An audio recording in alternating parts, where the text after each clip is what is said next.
Madame, monsieur, bonjour, bonsoir. C'est édition Chita dans des nouvelles ça qui entre la caillou. Moi, c'est Maître Info, quel que soit côté branché. Nous disons bienvenue sur le canal Information sans force côté A. C'est toujours un véritable plaisir pour nos amis téléspectateurs, amis internautes, pour nous présenter l'édition nouvelle Paula. Dans l'édition hier, nous avons présenté investiture officielle, remaniement qui fait dans le gouvernement, Premier ministre Ariel Henry. Donc, sur 18 ministres, cabinet ministériel a gagné, cabinet ministériel a gagné. Ben, il y a 8 nouveaux ministres qui monté et puis il y a 10 autres qui ont posté d'après arrêté qui est publié dans le journal officiel l'État, le Moniteur. Donc, non nouveaux, disons 8 nouveaux ministres, c'est d'abord Dr Ariel Henry qui est Premier ministre, lui-même tout, lui joue rôle ministre qu'il dit à communication, lui remplacé Pradel Henriquez qui tombé, Jean-Victor Généus, ancien ministre, ancien ambassadeur, il monté dans tête ministre Affaires étrangères, donc il remplacé Claude Joseph Ricard Pierre, ancien sénateur SIDES, membre secteur démocratique et populaire, il monté ministre planification avec coopération externe, donc il remplacé Dieu seul Simon Dera. Gagné Berthaud Dorsey, c'est nouveau ministre justice et sécurité publique, il remplacé Litskitel qui lui-même a gagné deux postes, deux portefeuilles ministériels qui c'est ministère de la justice et ministère intérieur, donc il a poste ministère intérieur à collectivité territoriale. Nesmi Maniga, donc il retourné dans tête ministère éducation nationale et formation professionnelle, il remplacé Marie-Lucie Joseph. Gagné donc Dr Alex Larsen, il retourné dans tête ministère santé publique et population, il remplacé Dr Marie Gretawa Clément. Ingénieur Rosemont Pradel nommé ministre travaux publics, transport et communication, donc c'est membre fusion sociale démocratio. Donc monsieur était en opposition avec pouvoir Jovenel Moïse là, donc lui-même lui intégré pouvoir qu'on y a. Odné Pierre Rico, c'est nouveau ministre Affaires sociales et travail. Il remplacé Premier ministre Ariel Henry. Alors, Dr Ariel Henry, qui lui-même tous ses premiers ministres, mais qui a joué rôle ministre Affaires sociales. Gagné Raymond Rival, ancien député, il monté dans la tête ministère sport jeunesse avec action civique. Amis téléspectateurs, amis internautes, nous avons souligné pour gagner 10 postes, 10 ministères qui ont même ministre qui ont postes, gagner ministère d'abord ministre finance et économie qui ont postes, ministre commerce et industrie, ministre conditions femmes et droits femmes, ministère tourisme, ministre haïtien qui vivent à l'étranger, ministre agriculture, ministre environnement, ministère défense, ministre intérieur et collectivité territoriale, donc tout 10 ministères qui ont posté dans tête ministère qui ont déjà gagné. Quand il y a des amis téléspectateurs, amis internautes, nous avons invité à rentrer en connaissance avec 8 nouveaux ministres qui intégrent le gouvernement. Premier ministre Ariel Henry, yon après l'autre, nous invitons à suivre déclaration.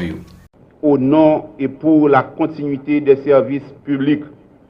Mesdames et messieurs, j'entends dans le cadre de mes fonctions à contribuer inexonérablement à rehausser l'image de la justice qui a tendance à se faire effacer. À ce tournant critique et décisif de la nation, nos concitoyens appellent de leur vœu d'une justice forte, indépendante, efficace et accessible à tous et fonctionnant hors de toute influence politique. Toute influence politique, de quelque tendance que ce soit. C'est dans ce cadre que j'entends apporter ma contribution au fonctionnement de cette jeune démocratie encore en construction. Le ministère de la Justice et de la Sécurité publique joue un rôle décisif dans l'accomplissement des divers objectifs du gouvernement. Je suis conscient de ma responsabilité et je prends l'engagement solennel de travailler aux côtés du Premier ministre, aux côtés de son chef de cabinet, aux côtés de son personnel du gouvernement et aux côtés de tous les Haïtiens. Je promets humblement d'œuvrer efficacement pour garantir et promouvoir le respect de la protection des droits de la personne humaine et des libertés fondamentales. Mesdames, Messieurs, la détention préventive prolongée représente un véritable défi pour l'État haïtien. Ainsi, je propose rapidement de me mettre au travail assidu afin d'appréhender de manière efficace et durable ce problème qui gangrène notre système carcéral et qui entrave le respect du principe cardinal de la présomption d'innocence. Car il est inconcevable que des personnes soient détenues de manière continue, sans jugement, dans le délai raisonnable. C'est pourquoi je compte mettre en œuvre un plan d'action conjointement avec les doyens des 18 juridictions de la République en vue d'augmenter le nombre des audiences tant correctionnelles que criminelles, redynamiser le système d'assistance légale en facilitant la mise en œuvre effective du Conseil d'assistance légale, tout en insistant sur la restauration de l'inspection judiciaire. Je dois tout aussi rappeler aux commissaires du gouvernement et leurs substituts que les responsabilités qui leur sont conférées par la loi ne doivent faire l'objet d'aucune demi-mesure. Les parquets doivent être redynamisés afin qu'ils soient plus productifs et que les commissaires du gouvernement seront formellement instruits de travailler de manière à renforcer l'état de droit et de rester dans le droit chemin de la vision du Premier ministre, le docteur Ariel Henry, tel qu'il l'avait tantôt exprimé. En ce sens, j'entends établir sans interférence aucune une synergie entre le ministère de la Justice et de la Sécurité publique et le Conseil supérieur du pouvoir judiciaire. Pas de ministère de la Justice sans le Conseil supérieur du pouvoir judiciaire. Avocat de profession depuis plus d'une décennie, formé par Justin Ofièvre et Guy César, maintenant au service de toute la population haïtienne. J'ai une pensée toute spéciale pour l'ex-président de la République, M. Jovenel Moïse, lâchement assassiné en sa résidence privée dans la nuit du 6 au 7 juillet 2021. Assassinat président, c'est un crime non seulement qui bouleverse tout pays, il bouleverse 4 coins monde dans tout. Nous tous là, c'est la première fois nous tendons un crime aussi crapuleux. Si nous demandons là, est-ce que ça a été impuni? Tout le monde a dit non.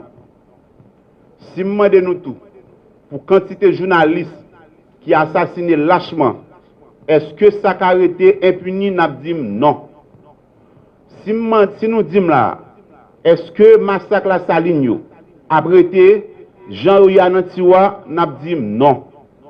Eh bien, chaque monde qui a une responsabilité dans ça qui dit là, gonfler pour nous, nous avons gagné assistance légale, qui a besoin joindre nous, assister des commissaires des différentes juridictions de la République. En ma qualité de ministre de la Justice, je donne la garantie formelle que toutes les dispositions seront prises rapidement afin que les différentes enquêtes en cours, celles de nos confrères et sœurs emportés par cette vague d'insécurité galopantes aboutissent sans nul doute. À titre d'exemple, l'enquête de l'assassinat du président Jovenel Moïse, ainsi que celle relative à l'assassinat du bâtonnier Montferrier d'Orval, des journalistes Diego Charles et Marie-Antoinette Duclerc doivent progresser afin que les présumés auteurs, co-auteurs et complices de ces crimes soient jugés et punis sévèrement par la loi. Je ne suis pas un homme de discours. Et je dis toujours, je ne suis pas un homme de la parole, mais plutôt un homme de parole. Beaucoup d'entre vous ont fait l'expérience avec moi. J'ai déjà passé ici 3 ans. 3 années où j'ai eu le tremblement de terre de 2010, la crise du choléra, l'inondation de la ville de Gonaïves et 2 cyclones. Certains d'entre vous connaissent bien cette période où il nous est arrivé des fois de ne pas dormir, de rester au service 24 heures. Nous avons pu régler ces problèmes à la satisfaction, à ma satisfaction et à la satisfaction de nos collaborateurs. Je dois dire qu'à ce moment-là, aussi nous avons eu de précieux concours venant surtout de Médecins sans frontières, que je remercie pour l'effort qu'ils font pour nous aider.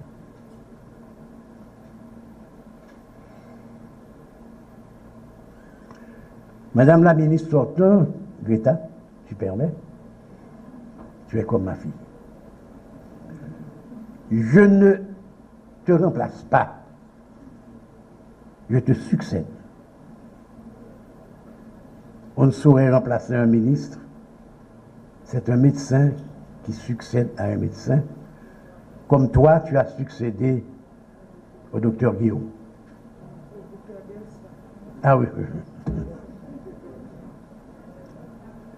Ceci pour vous dire, c'est une continuité dans la politique de santé publique. Votre programme, tout ce que vous avez commencé, sera normalement maintenu, amplifié. Naturellement, il y aura peut-être entre 10 et 20% de mon empreinte, ce qui est tout à fait normal.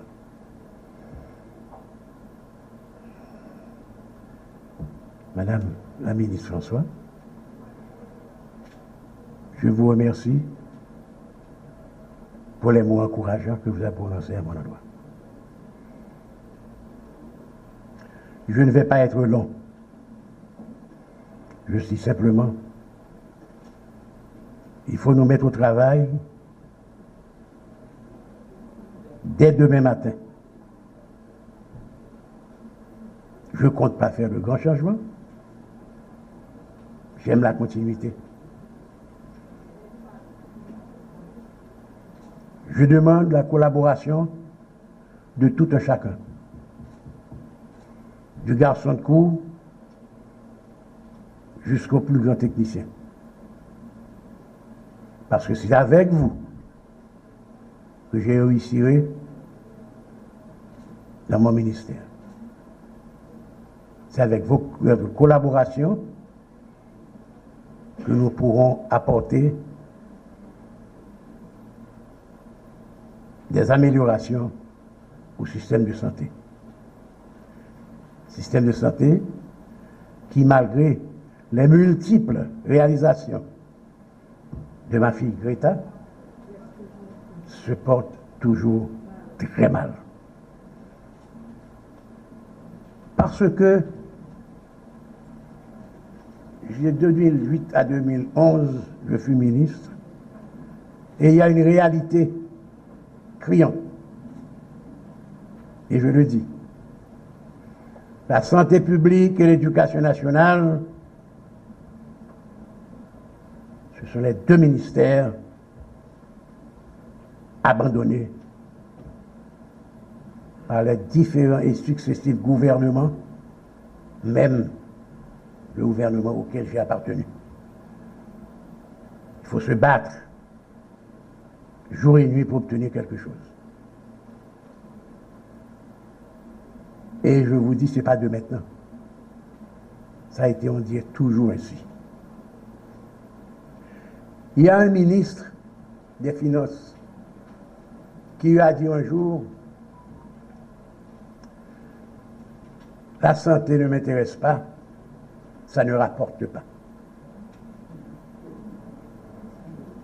Il a dit ça à ma présence.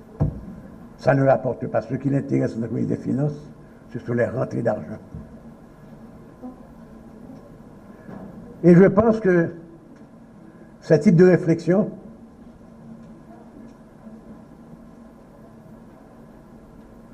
ne sont pas dignes,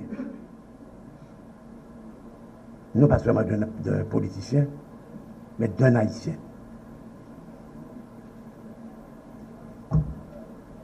Je ne vais pas vous tenir trop longtemps. L'État, bonne continuation. Je suis à ta disposition dans le domaine que vous choisirez pour venir nous aider et continuer à faire œuvre qui vaille. Je remercie tous ceux et toutes celles qui croient en moi et qui me soutiendront tout le long de ce parcours dans une fonction de haute responsabilité dans cette conjoncture complexe et difficile. En effet, dans le cadre de la mission de l'État consistant à promouvoir le développement national, le ministère de la Planification et de la Coopération externe a la grande responsabilité de concevoir et préparer les plans de développement du pays. Au regard du décret du 2 février 2016, qui est la dernière mouture de régulation redéfinissant son rôle, le MPCE se voit assigner deux principales missions. Élaborer les plans de développement économique et social du pays, améliorer les systèmes de planification. Après plusieurs décennies, le constat révèle que les conditions socio-économiques de notre pays ne sont pas améliorées. Tous les indicateurs sont au rouge. Le tableau est navrant. Une éducation délabrée, absence de politique publique sérieuse de soins de santé, un environnement dénudé,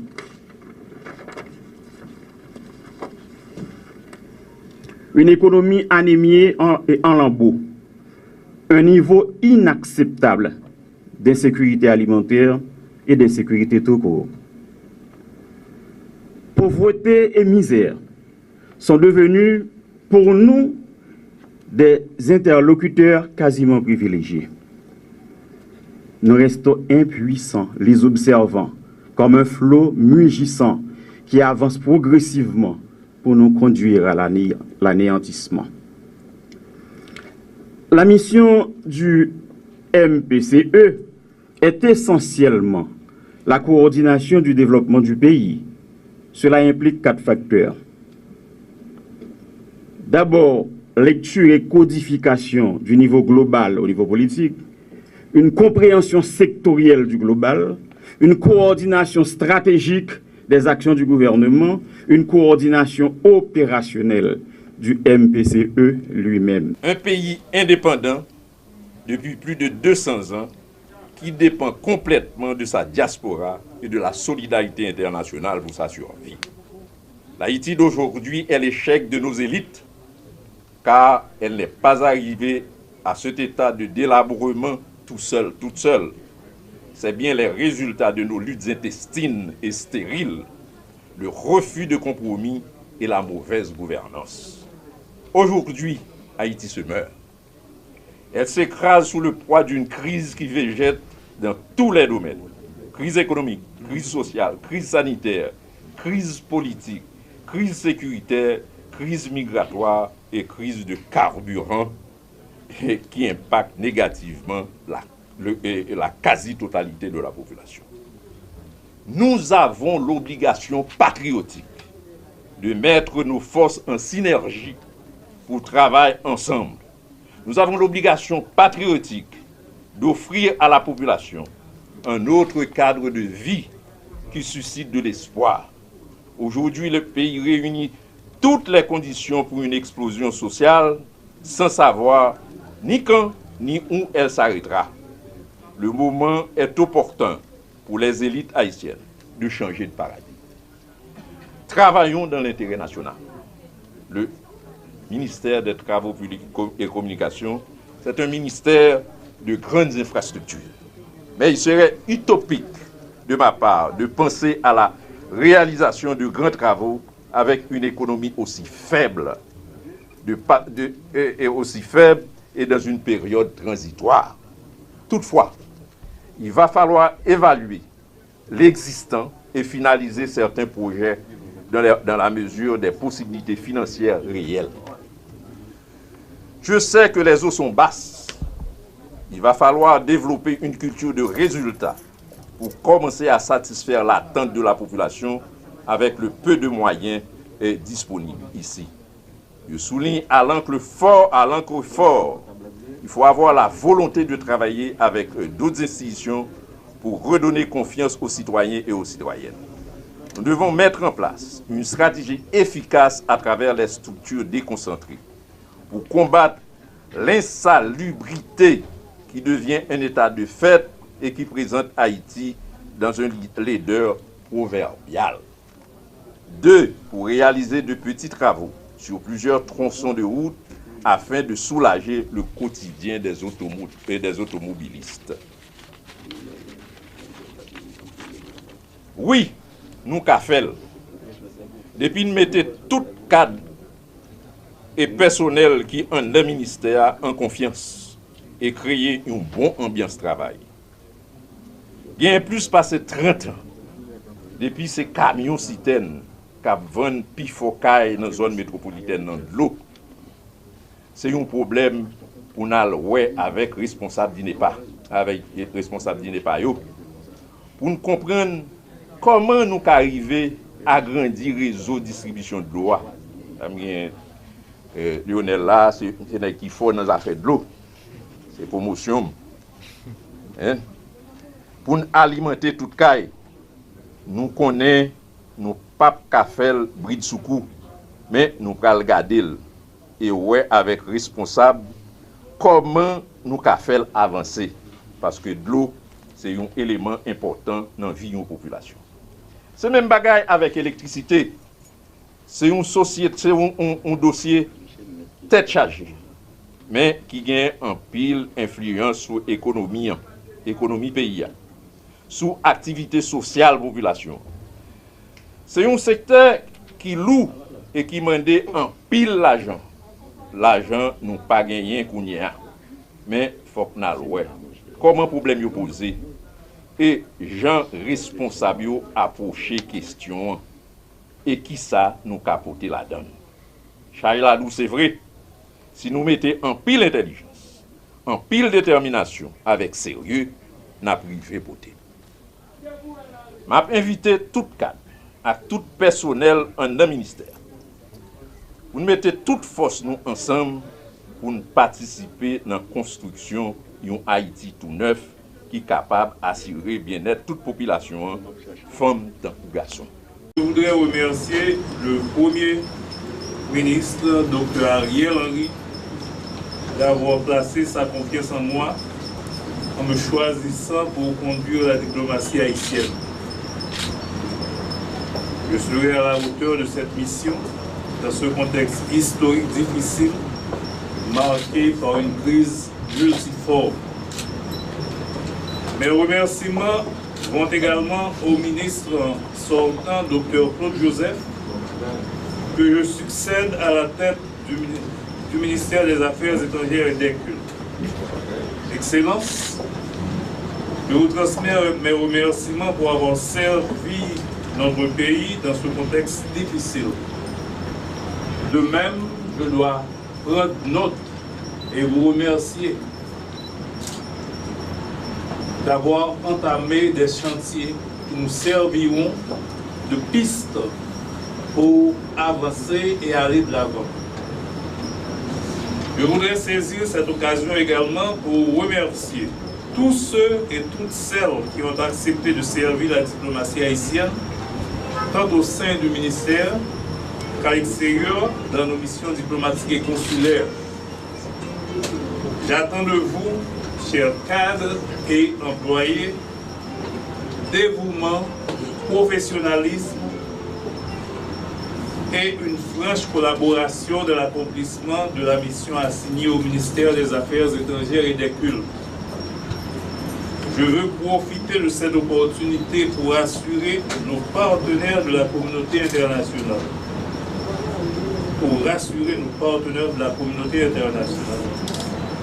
Au nom du gouvernement et sous le leadership du Premier ministre, je travaillerai à consolider les liens d'amitié qui existent entre Haïti et nos partenaires traditionnels du Nord et du Sud.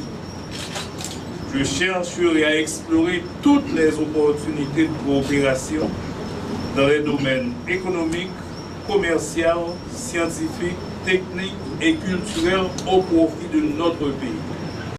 Mes remerciements vont d'abord au Premier ministre Ariel Henry de m'avoir confié le portefeuille du ministère de la Jeunesse, des Sports et de l'Action civique et j'en suis ravie.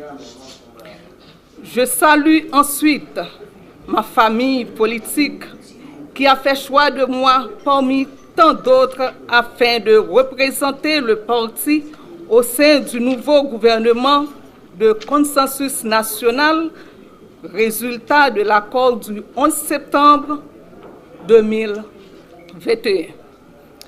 Enfin, au peuple haïtien en général et aux sportifs en particulier, je m'incline devant vous pour votre résilience, votre courage et votre foi inébranlable dans l'avenir, car malgré toutes les contingences et les vicissitudes de la vie quotidienne, vous avez su rester ferme tout en gardant l'espoir d'un lendemain meilleur. Comme vous le savez, le pays est en train de faire face à une situation difficile, paralysant de ce fait les activités sportives un peu partout à travers le pays. Cette situation me fendit le cœur et je vous promets que moi et mes collègues du gouvernement, nous allons travailler sans relâche afin de ramener la paix et la sécurité dans le pays et créer un climat propice où il fait bon de vivre. Et les sportifs, en toute quiétude, pourraient reprendre leurs activités. Le ministère ne s'occupe pas uniquement des activités sportives. Au titre des commissions qui lui incombent, il entend aussi être un carrefour de réflexion et un vivier d'idées et de propositions pour améliorer la gouvernance publique et pour mieux construire les politiques publiques. Aussi joue-t-il un rôle de premier plan à travers une politique portée vers l'action civique, ingrédient indispensable afin de faciliter un climat propice à l'entraide et ce faisant créer un terreau fertile au vivre ensemble et mettre un terme à l'entre-soi. La citoyenne sera au cœur de nos actions afin de rappeler en tout chacun le rôle qu'il est appelé à jouer au sein de la société et le jouer pleinement. À coup sûr, de sortir le pays des sentiers battus de la discorde et paver la voie vers le développement durable. Car la citoyenneté n'est un sujet intemporel qui intéresse l'action publique et sur lequel l'emphase doit être mise, et le choix de cette décision n'est donc pas en rupture avec les habitudes, mais il répond à la priorité de l'heure. La cérémonie de ce matin représente une réponse positive à l'appel citoyen d'une conscience au service d'un pays agonisant. En effet, Haïti vit aujourd'hui tout un ensemble de difficultés caractérisées par le déchirement du tissu social qui menace de saper les bases mêmes de la nation. Ce constat justifie l'ampleur de la tâche qui m'attend en tant que titulaire du ministère des Affaires sociales et du Travail. Je saurai me montrer à la hauteur de la mission qui m'est confiée en vue de réconcilier la nation avec elle-même en aidant à relever les grands défis sociaux qui m'attendent. En ce sens, je veux remercier d'une manière tout à fait spéciale, une fois encore, le PM, qui me donne l'occasion, en ce tournant décisif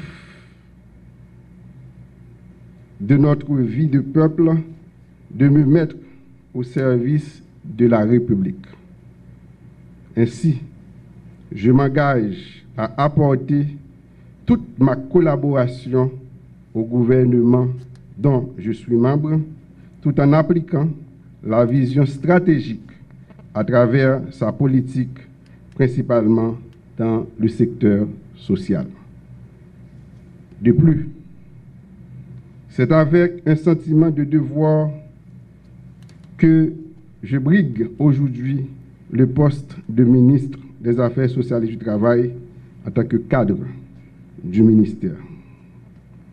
Au grand bénéfice de la population haïtienne, dans une période marquée par une paupérisation quotidienne et accélérée des ménages, à laquelle il faut ajouter le chômage, l'instabilité, l'insécurité, sans oublier les conditions difficiles que vit la région du Grand Sud après le passage du séisme dévastateur du 14 août dernier.